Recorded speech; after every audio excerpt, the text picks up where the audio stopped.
Col Israel, la voz de Israel emitiendo de Jerusalén en judeo español. Buenas noches a todos nuestros oyentes. La hora es 7:45. Oiré ahora las informaciones del día. Al micrófono Camelia Shahar. Es este el anuncio de apertura de la emisión en judeo español de Col Israel, que transmite cada tarde a las 7:45 informaciones y programas diversos a la intención de los judíos sefaradíes en Israel y en los países del Mediterráneo que ainda hablan el judeo español. Esta lengua que asemeja tanto a la de Cervantes y de la cual fue dicho por Unamuno, y para nosotros que antiguas frescuras, que remembranza de mocedad no nos trae esta habla de tan dulces cadencias de los españoles del Oriente. Y en realidad, para los españoles o los latinoamericanos que oyen por primera vez el judeo español, es una sorpresa muy agradable, a veces emocionante mismo, de oír este español extraño que asemeja tanto a su propia lengua, y aun con esto es también tan diferente, con palabras y expresiones arcaicas de antes 500 años y más. Sorpresa de tanto más grande que les es difícil entender cómo los judíos expulsados de España pudieron continuar a hablar esta lengua tantos siglos después de su expulsión y de su asentamiento en medio de pueblos con lenguas y culturas enteramente diferentes. Ma este es un facto. Los judíos sefaradíes, malgrado toda la hazaña y la amargura que seguramente hinchían sus pechos contra el país que los había tratado tan cruelmente, continuaron a hablar el español. Las condiciones particulares en las cuales vivieron estos judíos y su atamiento a la lengua, a la cultura y al folclore que habían traído de España fueron la causa que esta lengua se mantuvo durante cerca de 500 años con pocos trocamientos solo en comparación con el español castellano que en este mismo periodo se desvelopó y se trocó mucho. Así es que una de las características del judeo español es que tiene muchas palabras arcaicas que eran usadas en España en el siglo XV, mas ya no lo son más ahora. Otras características son la conservación de algunos sonos que ya no existen más en el castellano, como por ejemplo el G en mujer, hijo y más, o el J en judío, jarro, etc. Y también la proporción relativamente grande de palabras hebreas, turcas, francesas y más que entraron a esta lengua y hacen parte ahora de su vocabulario. Aún con esto, y puede ser justamente a causa de esas particularidades, el estudio y la investigación del judeo español son de grande valor e importancia para todos los que se interesan de la lengua española y su literatura, así que de la contribución de los judíos en estos campos.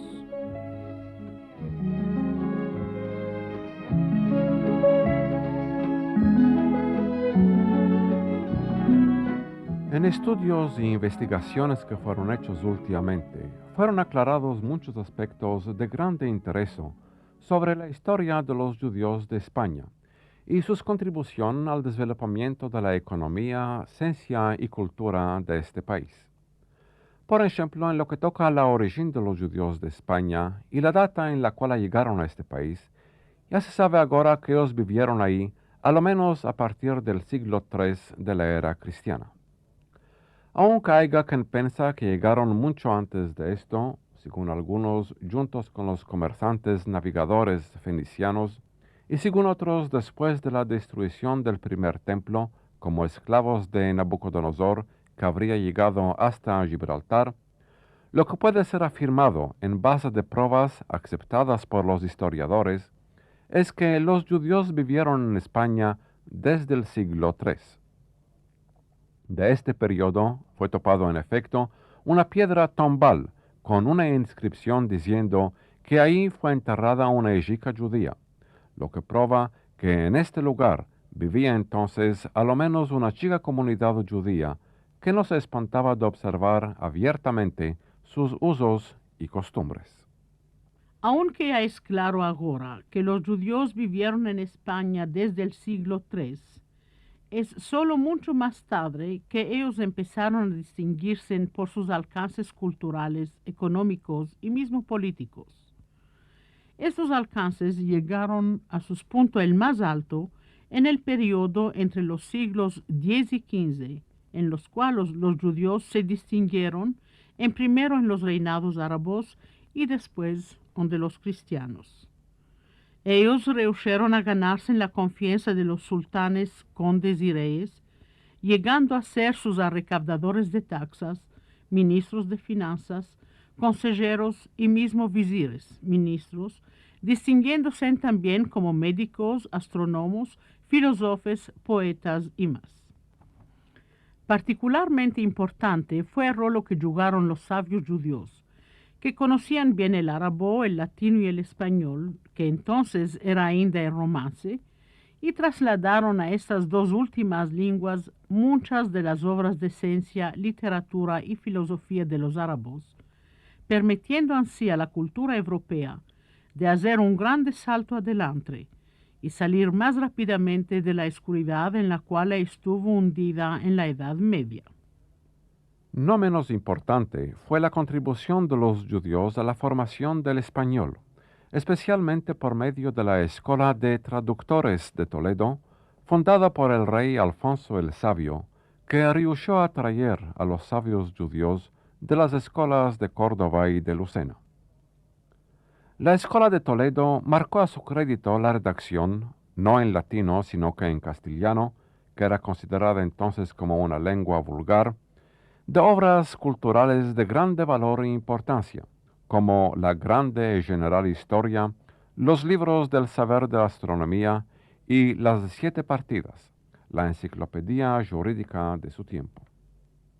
La redacción de estos libros en castellano justamente es debida en una grande mesura al facto que ellos fueron escritos, en su grande parte, si no enteramente,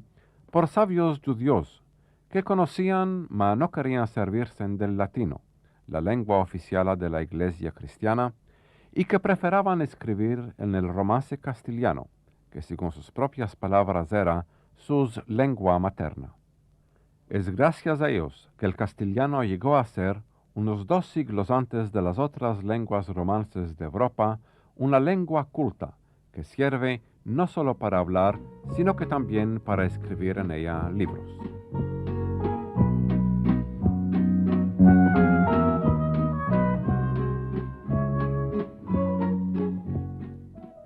La importante contribución de los judíos de España al desarrollamiento de la lengua y de la cultura española ya es hoy día un facto aceptado y reconocido por todos los expertos que se ocupan del estudio e investigación de estos temas. Lo que no es tan bien conocido y admitido es que los judíos jugaron un rol de grande importancia en numerosos otros campos también de la vida, como por ejemplo el campo de la navegación y sobre todo de la exploración marítima, que permitieron a los navegadores de España y de Portugal de descubrir nuevas tierras y continentes. Una de las figuras más interesantes e importantes de este punto de vista es seguramente la del astrónomo Abraham Ben Shemuel Zacuto, que sus alcances en el campo de la navegación ayudaron mucho a Cristóbal Colombo en su descubierta de la América y a Vasco de Gama en su descubierta de la posibilidad de llegar a las Indias por vía de mar. Abraham Zacuto nació en España en el año 1452. Después de haber recibido la tradicional educación judía en los campos de la Biblia y del Talmud, él estudió astronomía y astrología en la Universidad de Salamanca, de la cual salió como profesor en estos campos. Él se distinguió bien presto por sus anchos conocimientos y su capacidad intelectual, que se reflejan en los grandes y importantes libros que escribió. Él empezó con el libro de astronomía Ajibur Gadol, que completó en el año 1473, en lo que era edad de 21 años solo, y continuó con dos otros libros del mismo campo. El uno llamado Tratado breve en las influencias del cielo y el segundo de las eclipsas del sol y de la luna. Cuando los judíos fueron expulsados de España en 1492, Zacuto emigró a Portugal, donde entró al servicio del rey João II. En el tiempo del rey Manuel el Primo, el astrónomo y cartógrafo judío tuvo la ocasión de jugar un rol histórico, cuando, sobre la demanda del rey, empezó a los marineros de Vasco de Gama, que estaba aprontando su expedición a las Indias, cómo servirse de los instrumentos de navegación que había desvelopado él mismo. Él les dio también las cartas geográficas que había aprontado, así que sus tablas astronómicas, que permitían de calcular la posición de las estrellas, lo que era de muy grande importancia para la posibilidad de navegar en mares desconocidas. Vasco de Gama él mismo se encontró con Zacuto en el Lisbón en 1496, antes de salir a camino para las Indias.